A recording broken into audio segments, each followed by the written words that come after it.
takes to reach us? Will you set aside your differences and meet us where we are? Will you teach us how to live? We are within your grasp. You can help change our lives. Please take time to share Christ with us. Because in 10 years I'll be 19. I'll be 20. I'll be 19. Because in 10 years I'll be 16. I'll be 24. 10 years I'll be 16. I'll be 17. Because in 10 years I'll be 14. I'll be 18. I'll be 23. I'll be 18. I'll be 20. We'll be 16. The question is. The question is. The question is. The question is. The question is. The question is. The question is. The question is. The question is.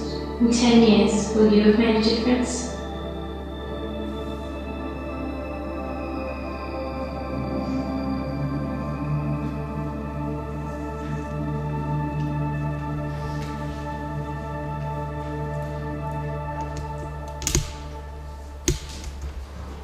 I hope that's made that really clear to you. I hope you can see that it's not just important, it's an imperative. We have to work with children now.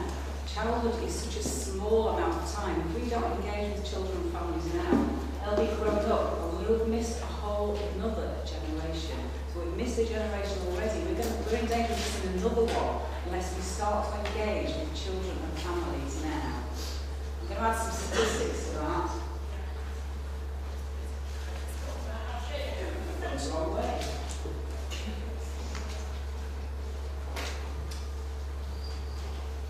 Okay, so back in 1900, 55% of all children went to church. I mean, there's various reasons for that, and that's not necessarily, it wasn't necessarily good that 55% of children went to church, but by 2000 that had fallen to 4%, and that's continued to fall. In South Yorkshire, it's as low as 1%. We're one of the worst places in the country for child attendance in church. 1% of children are attending church.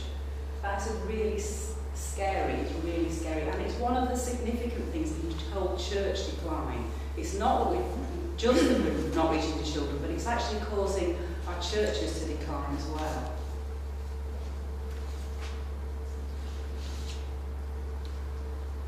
We add some more facts to that. 85% of Christians make their first commitment of faith between the age of 4 and 14.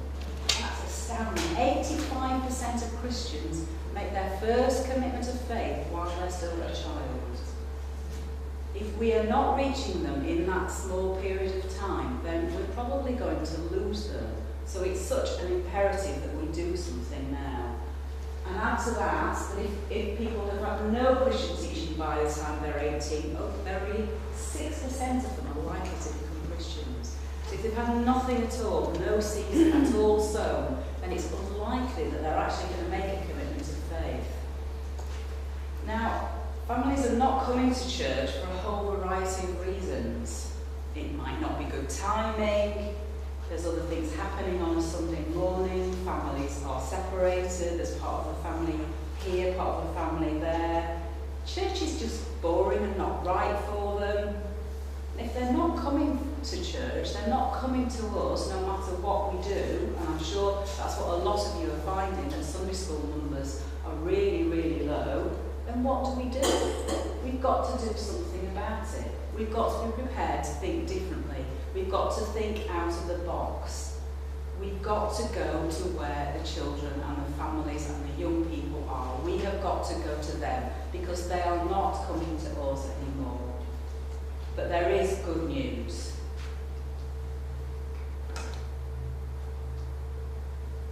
Good news is that projects involving children and families and young people are those at the forefront of growth. So, what do we do? How do we do that? I hope you're feeling the urgency of the issue. Every time we look at notes like this, it brings me back to the reason why I do the job that I do. Because it is so crucial in God's heart for the children and young people in our communities. It's huge. And if we don't do anything, then we just sit by and watch the church decline.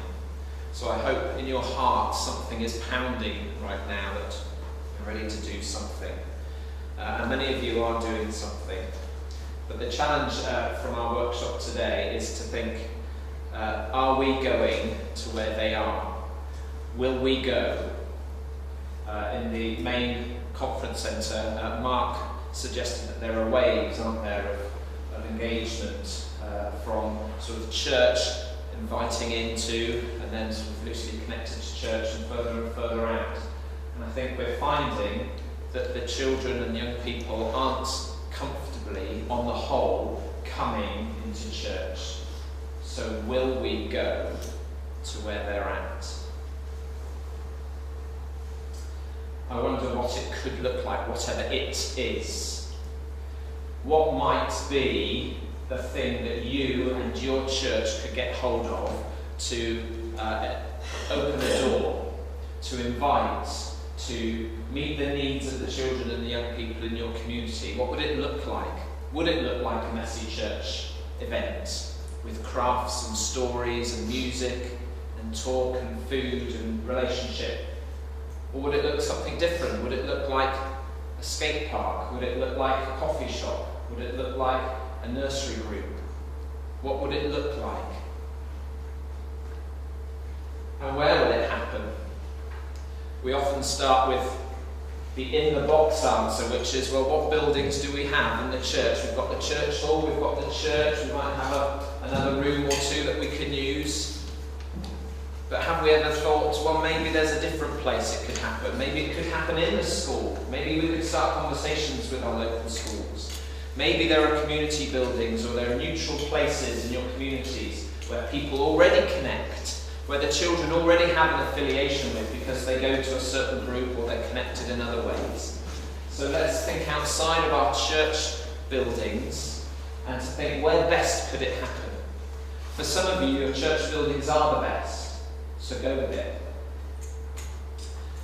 This is a big question for me, and I go on about this whenever I'm doing trainings, so forgive me if you've heard me say this before. But I'm a big believer in good news being good news. If we have gospel good news to share, and we're telling that to somebody, and they shrug their shoulders and says, well, I don't care about that, well, that's not good news, is it? Good news, by the very definition, is, really? Wow, I want to hear more about that. What have you got to say? Where can I get involved? Where can I sign up? I want to join. Sign me up. Where's the list? When's it happening? Good news happens when we meet people's needs. If there are parents, if there are children, if there are young people who have needs in your community, and they might be very base needs of food, safety, comfort, welcome, or they might be different kinds of needs. If you're from a wealthier part of the diocese, and you think, well, we don't need to do breakfast clubs here because kids have all the food they need at home. Well, what are their needs? What are the needs of the kids in your community? Do they need to be welcomed and loved? Do they need to be listened to? Do they need to be respected? Do they need to have opportunities opening up for them, which you could do? The good news is good news when it is good news. If you can think and dream and imagine what the young people, the children in your community would find as good news, and you do something about meeting that need, then you start a journey with people. And it probably won't look like church to start with. It might look like a Pokemon drop-in, I don't know. Which some of you are like, anything but. Put your phones away, hey, somebody told me earlier. It might look like that, and that might be the start of a relationship that with Christ in the centre, as you're loving and serving and meeting needs, people will find good news. They will find gospel, they will find Jesus, and maybe the seeds of church might start to grow. And I figure there's a question that always begs itself in a workshop like this. So what do we do first? And I think the main thing I would say is you start by being a serving friend. Two important words in there. How can you serve your communities? How can you serve children? What do they need serving in? How can you help them? How can you show love to them? How will they hear your love? And how will you be a friend? So you're not just distributing good news and walking off, but actually you'll walk with and you'll journey with. How many of the children and the young people in your communities do you know by name and what they're up to, what their family situations are like? Be a friend, and be a serving friend.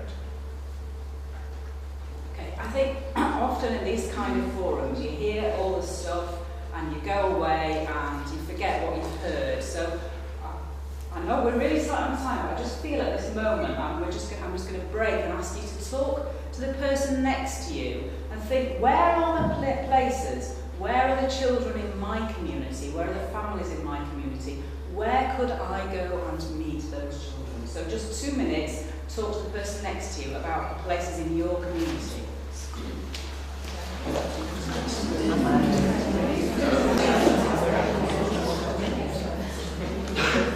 Fantastic, thank you. So hold on to those thoughts, think about those things as we move on and think some more. And then when you leave here, think about actually what could I do to actually engage with some of those things I've talked about today, those areas where you could go and make a difference to children. And just get to know children and families. It starts with relationship. That's the key thing that I want you to hold on to. So, we're going to go out, we're going to serve the children and the families in our communities, but how does that make us any different to social services, to anybody else? So we want primarily to go out and serve, to build relationship, but I think we need to be intentional as well from the outset. We need to be intentional that actually we've got something different to share. We've got something amazing to share. We've got God's love to share. That's what this world so needs. So let's not compromise. Let's not miss out on sharing God's love with these children and these families, because they desperately need to know God's love, particularly at this time and in this place. And so I want you, as you go out, you need to be intentional in those groups that you're setting up. So how might we do that? How might we be intentional? One of the things to think about is having some DNA or some core values running through all that you do. And that will help you, whether it's doing things in church or whether it's doing things out in the community. So in Phil's reference, it could be in the lake, which is the church, or out in the river in the community. Your values really need to be the same in both, so that actually you're intentional. Now here's an easy way, I think, of trying to remember to get some values. These are just values I've used before. They might not work for you, you might not engage with them, but I'll run through them and see if it helps for you, and if it does, great. If it doesn't, just forget them. So it's A, B, C, D, E, which is easy enough to remember. The A is all involved. Good church is always a place where everybody is involved. I think Phil referred to that in his talk, didn't he, about how you've got to let people take responsibility. And the same goes for children. Children need to feel like they belong. It's part of their faith development to feel like they belong in a church, in a place. Give children roles, help them to feel like they belong, welcome them in, whether you're out working out in the community or whether you're working in the church. Make sure everybody's involved and everybody's welcome. So you're not saying to anybody, you can come, but actually you can't come either. But you can't come, but you can come. Everybody needs to be welcome, and everybody needs to have a part that wants to have a part. The B is becoming disciples. Now, we need to be intentional that actually we're not just a social. We want to serve people, we want to love people, but actually we want to help them to become disciples of Jesus. And that's not intense teaching. That's often just showing people this is how we behave. Look how we behave, this is different. It's just about showing people love. It's about forgiveness. It's about all the things that the world doesn't do. It can be at any stage. So I like to see discipleship as a journey, that we're journeying with God, becoming more like Jesus. It doesn't matter at what stage you're on that journey. Some people are at very different places, but it's about journeying with people, helping them to see more about what it means to believe in Jesus, what it's like to be a friend of Jesus, what it's like to show people love instead of hate, what it's like to forgive people instead of holding on and being bitter. It's about demonstrating what it's like to be a disciple of Jesus. C is about creating community. It's about building a place where relationships build. That's so important in our communities. So often children are in their bedrooms, on their electronic devices. They only relate to somebody across the other side of the world. They don't know the person next door to them. It's about creating a place where we can be community together, where we can build relationships with children, with families, with young people. Having a place where people really relate together, they share together, they're friends. The D is doing evangelism, and that's going back to making sure you're welcoming other people in all the time, into your group, whatever that is. Invite other people in all the time. Be sharing God's love with other people. And the last one is E for encountering God. There needs to be something eventually in your fresh expression, or whatever it is. It might not be fresh expression at the start, it might just be a group. There needs to be something that's about how people might encounter God. That might be just telling your story about how Jesus works in your life. It might be with children's groups, it might be telling them a story from the Bible. It might be a time of prayer. It might be singing a song or listening to a song. It could be any one of those, depending on your group. But you need to be intentional. You need to be prepared to tell your story at the very least about how much you love God and what a difference God makes to your life. Now, if you find that all a little bit too complicated, another way of trying to remember is to make sure we have an in, out and an up element of everything that we do. That might be an easier way to remember it, or it might actually make it more complicated for you. So the up bit is spending some time relating to God in some way, as I've just said, in all the ways that I've just talked about. The in bit is about building relationships, making sure we've got those good relationships, make sure we're showing God's love to other people, make sure we're loving other people. And the out bit is making sure we're going out and making sure other people can come in to our group. So I hope one of those will help you see there's just a flavour of how you might think. How can we be a bit more intentional? How can we be sure that we're not just social services, but we're something different? Because we've got something amazing to share. Our God is amazing. Our God is not boring. Let's share the love that God has with other people, with children. Children so desperately need to hear how much God loves them. Okay, one of the keys as we were planning this workshop we found is flexibility. And we're not always good at being flexible in the church. Sometimes we hold on to things. I'm guessing in the room here we have people who have important roles in the church. You play different roles. Some of you are wardens, some of you are clergy, some of you will have different roles in different ways in the church. And some of us find our identity in those roles. And so if anyone dares come up and want to help, oh no, I do that, that's my thing. You're not supposed to laugh because that tells me that it's true. we need to be flexible with our own roles and responsibilities. And Helen says, I wonder if we could even think, is there a role that I have that I could train a child or a young person and I can give it away? I said it. I can actually give away the role. Because some of you need to free yourselves up to do new things.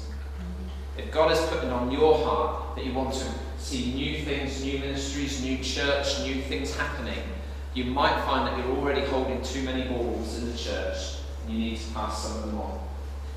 So be flexible. You might also find that, here we are, it's representing a lovely church and traditional church building, and Fresh Expressions over here. You might find that you need to move some people over here, and more people than you want come over here. And you're like, no, hang on, we only wanted to release a few of you.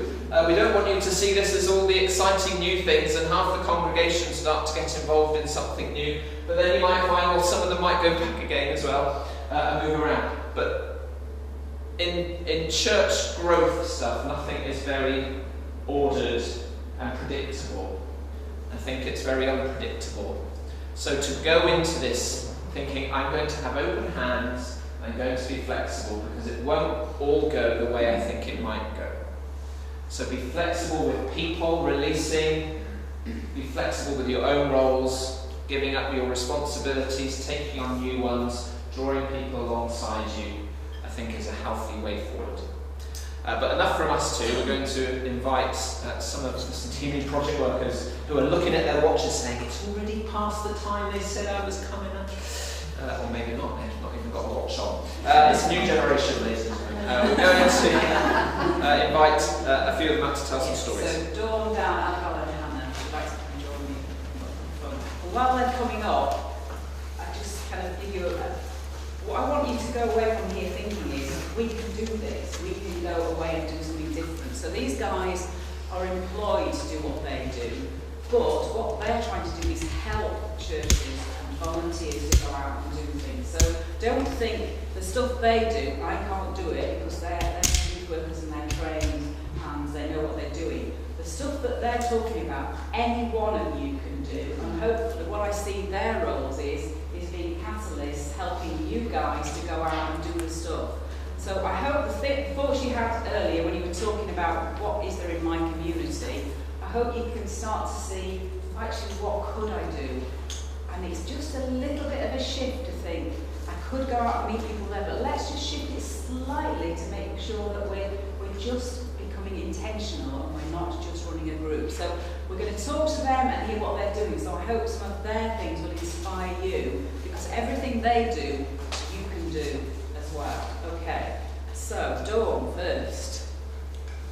Tell me a little bit about the group you do, when it runs, what happens and who comes. So we do a variety of different fresh expressions in the church, but I'm here to talk about Blaze, which is our Key Stage 2 group. We meet once a week on a Tuesday evening in the church hall, because our church building is fab. Yeah, we meet there. So we've been launched ever since about Easter this year. And what sort of things do you do at Blaze? So Blaze is really just a place for the kids to come and meet and fellowship together. We have a God slot in there as well, which we don't necessarily tell Bible stories per se. We're more, I have a real passion for kids to believe their worth and for them to see that God really does truly love them. So we link only about 4 or 5 minutes, a kind of God element in there. Last week we did You're Made of Stars. So we told everyone they're made of diamonds, which was, I think, it's kind of cool to think you're nice and sparkly. So why did you set this group up in the first place? What could you see in your community that made you feel? There's nothing at all for Key Stage 2 kids. There's lots of after-school groups and rugby and football and things that you can go to, but there was no kind of church element, no church things that you can go to.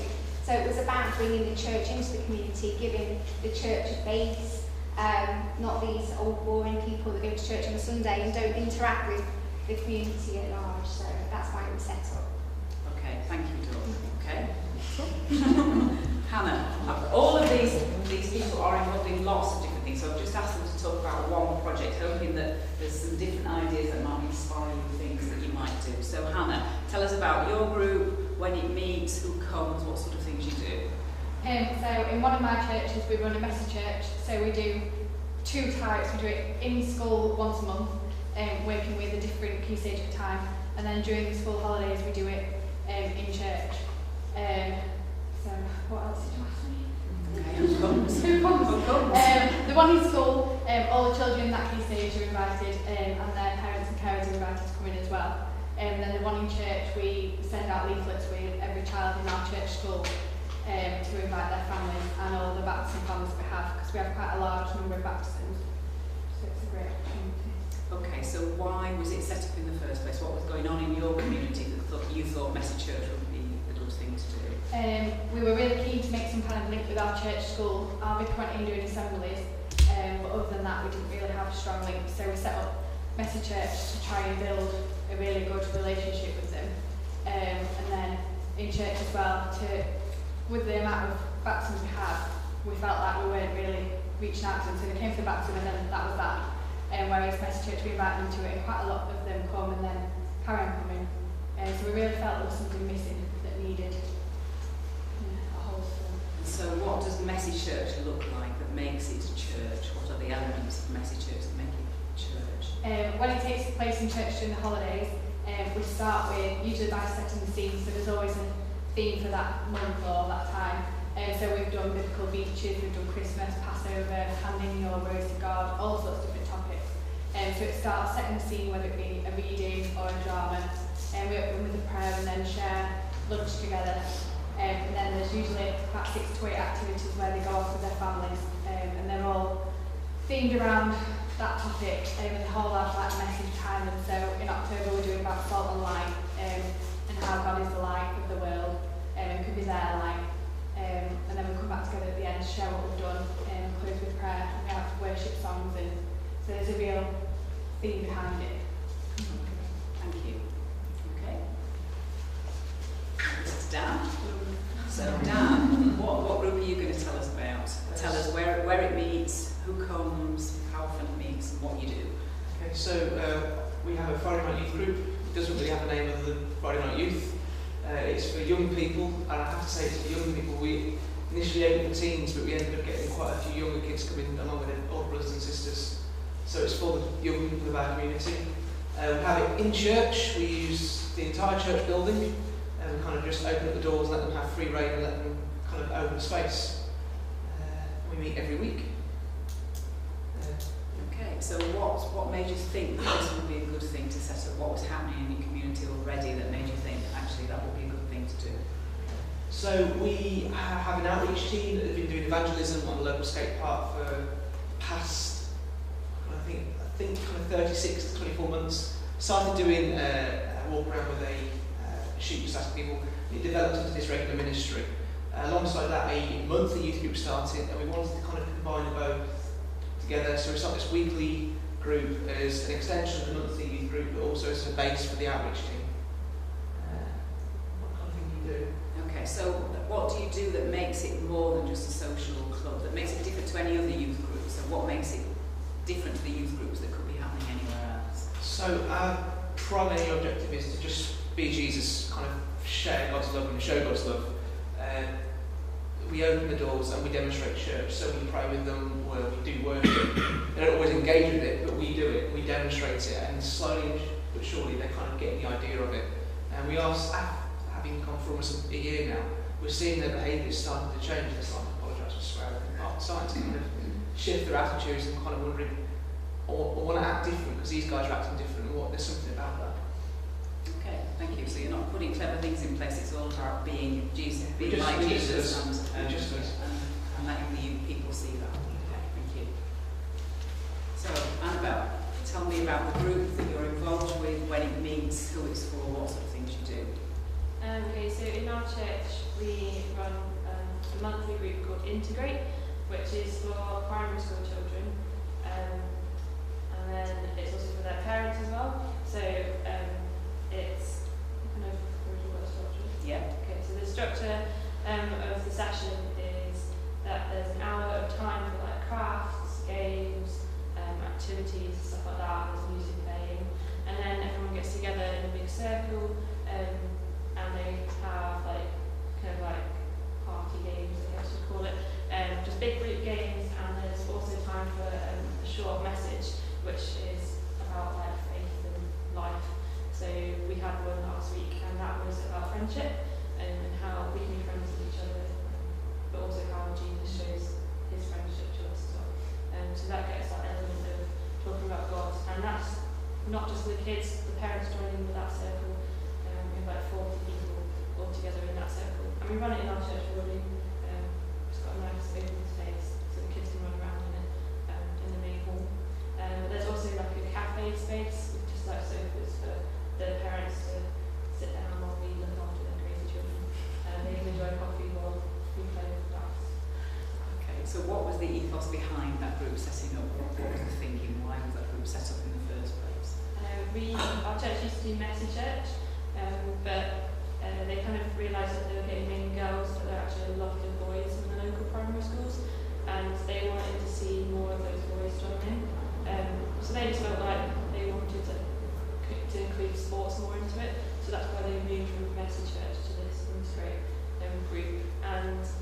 community wanted it to be, they felt the message church in our church was very focused on the kids, and they wanted to figure out a way that they could use like the cafe for the parents, and that's how they kind of brought the parents into it. And then they've also got so that was my next question. I know that you've got ideas to develop it on further to disciple people, so tell us about how it's going to extend. So this year we're going to be launching Integrate Extra, which is kind of that next step for people who want to explore faith a bit more. And so you'll have the same structure for the first half, the hour of games, activities, crafts, stuff like that, and sports, and the cafe still for the parents as well. But then after that, instead of everything together in a circle, I forgot to add in the normal Integrate, they have a meal at the end together, so everyone stays for food. It's quite a big problem. But Integrate Extra, instead of getting together in a circle and then having a meal, everyone's going to have like tables out in the hall, and you sit around the table with maybe people you don't know, and you'll have a 3-course meal. And then in between each course is going to be a little activity, so there'll be an icebreaker after the starter, then after the main course there will be kind of some form of worship, it might be creative worship or something like that, and then there'll be one talk after the third course. Okay, thank you, that's great. Just hang on there a minute, guys, don't speak. So these guys have all been in post for a year or a lot less than a year. Hannah's only been in post for a month. So they're already doing these things. These things don't take a lot of setting up. Any of you can do these things. They're trying to help volunteers to do it. They're not going out and doing all these things themselves. You lot can do any of those things.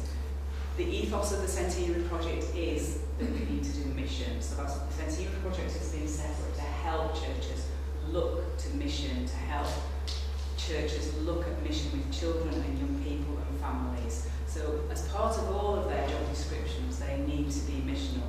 They need to be going out and setting up these projects in the communities. But any of you guys can do this.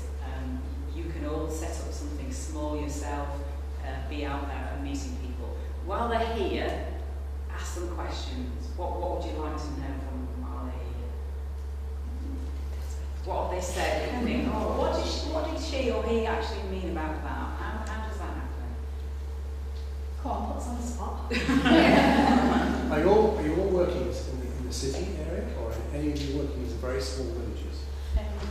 Mine's probably the most village-like out of one of them, definitely. It's Finningley, where the airport is. So we're semi-rural, really.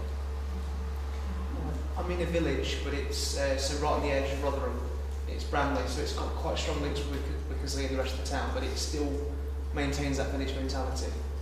Thanks. I think it is very variable. I mean, we have got somebody, one of our project workers who's not here today, is in a very rural setting out in Goole, and she's got 12 different churches that she's working to, and so she's very much seeing herself as a catalyst to just go in and say, why don't you look at this and why don't you look at that? But that's in a very rural setting, so we have got every extreme in the Centenary Project. Did you find any obstacles going to church, going to schools? Some people do. For us, we have softer links, I guess, rather than going in as the church. It's going in more as the church, but helping with PTA and helping with reading and getting in that way round, rather than going, right, we're here to do a collective worship once a week for you. So it's more of a finding the opportunities, finding the ways in, finding the links in that you can make with schools, definitely. It's about serving the school, I think. Yeah. I think you've got to be prepared to serve the school in whatever way the school needs help, rather than saying, we could go in and we'll do this for you. Yeah. It's about going to the school and saying, we really want to help you. How can we best help you? We have started with what in the book. Fantastic. Yeah. Well, that's the start. Church is a big area. Absolutely. It's a great start, and you'll build relationships by doing open book, and that will then lead you into potential things like the church. Absolutely. Yes. Do you have any tips for engaging volunteers in your churches? I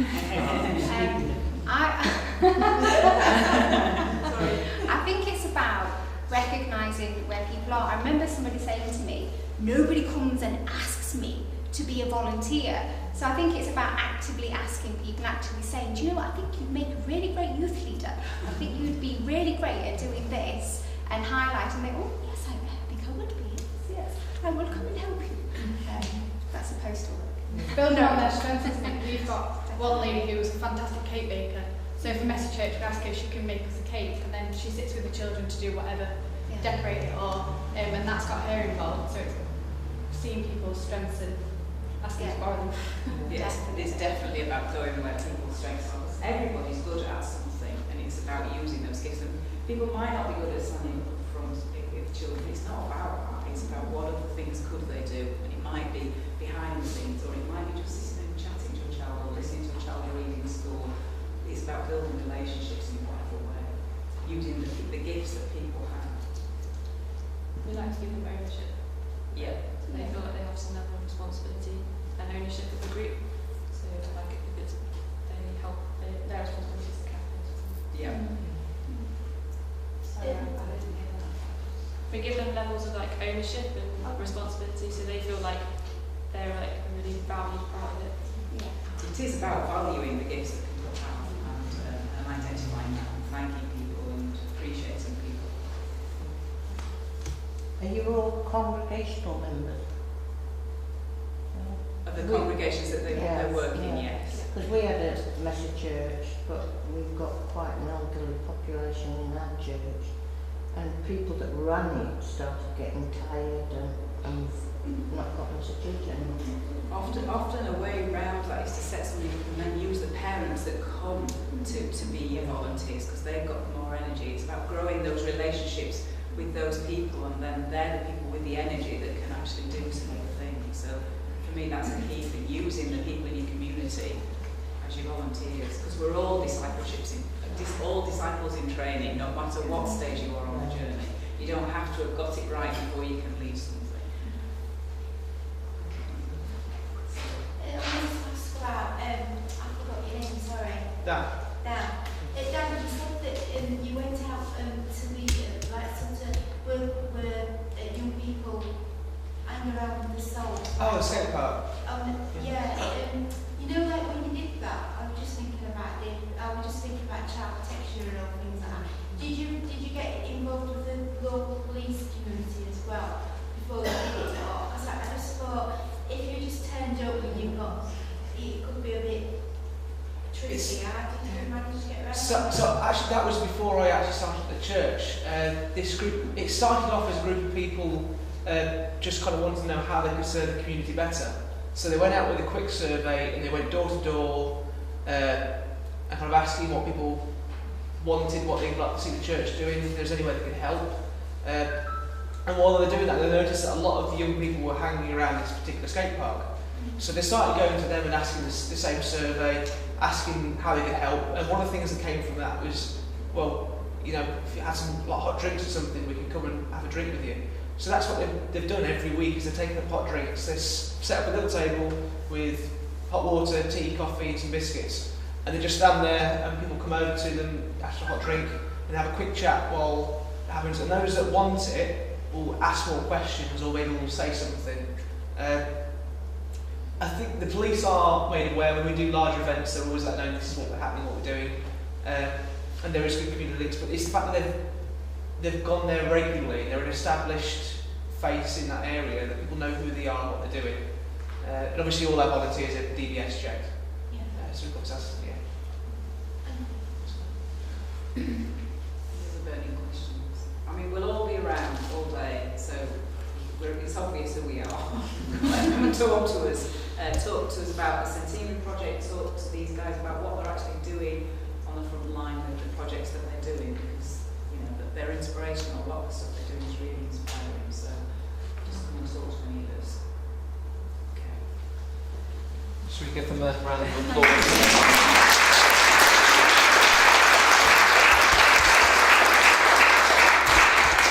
The team is slightly bigger than those who have come today, you'll see on the picture, and is growing all the time. I'm sure Helen would welcome within limits. Some of you talking with her about the possibility of your church or your mission partnership, looking at a Centenary Project worker. It is a limited pot of money, and Helen has limited resources, but we're hoping over the next year or so for that to start opening up in other ways. So I'm still very excited about the Centenary Project. If it's the first time you've heard about it today, then I'm glad you have heard about it.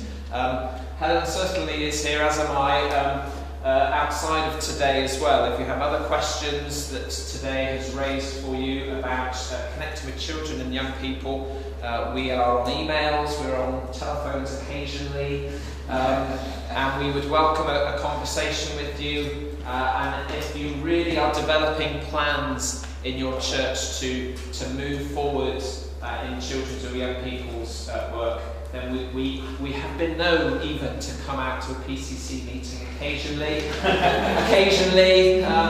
but we would love to support you and journey with you in your own explorations in this field. Does anyone have, we've got a few more notices I wanted to say before we send you back into the main hall, but does anyone else have any final comments or questions that the workshop has raised for you today? No, not if you've got notices. You've got to get your notices out of the way and you can go. I was just going to say, don't forget families who've got children with disabilities or learning problems or autism and things like that. Church can be a really lovely place for them if you make it welcoming and don't make it too sort of strict in terms of the behaviour you expect.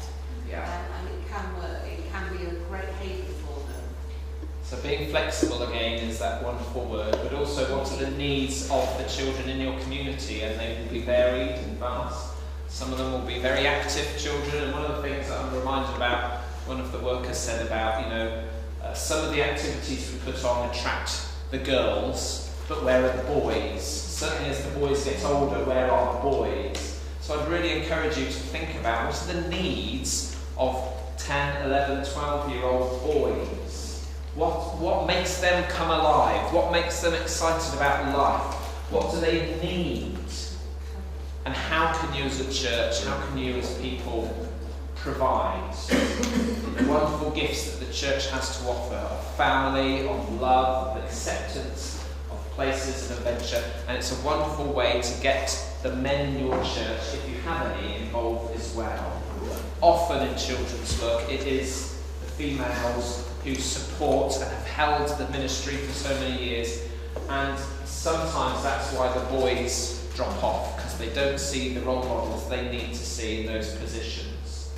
So do all you can, even if they don't want to come on a Sunday morning, get the men involved. There are men represented in this room, and some of them are here, and you'll know other people who might be slightly loosely connected to the church because the wife comes but the husband doesn't. Find ways to involve and say, we need you, we need what you can bring.